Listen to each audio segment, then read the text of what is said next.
بسم الله الرحمن الرحيم. السلام عليكم ورحمة الله وبركاته. ده قطيع مكون من 9 حتت وحتتين 7 كبار وحتتين صغيرين، عمر 3 شهور.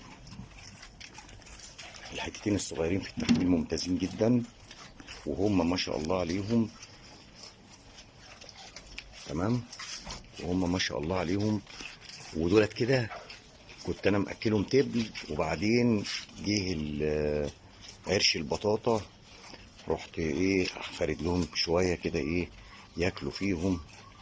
تمام، في الاكل ممتازين، في التحويل ممتازين. هم دول اصلا نواه لمشروع يعني تعشير، يعني مش للذبيح ولا للكلام دوت. وعلى فكرة لولا ان في حوالي شهر اهمال ليهم، يعني انا هاملهم بقالهم بتاع شهر ما بياكلوش يعتبر، يعني ياكلوا طقة في اليوم، ياكلوا طق اخضر كده، ومفيش طبعا برسيم بقاله مدة كبيرة. فانا انشغلت لظروف، تمام، لظروف عندي برضو هنشغل عنهم كمان وكمان. فطبعا قررت ابيعهم حبل واحد، 9 حتت.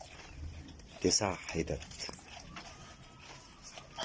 بصيت كده، هات يا ادهم كده حته حته كده، وامسك حته حته من ودنها كده.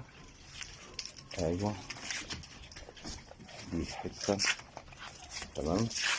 دي عمر 9 شهور، كلهم لبانه لسه ما كسروش. مفيش غير يعني انت لو بصيت، خليك ماسكها، ارفع وشها، ارفع وشها، ارفع كمان عشان يبان. ارفع، امسك دماغها، امسك دماغها كده.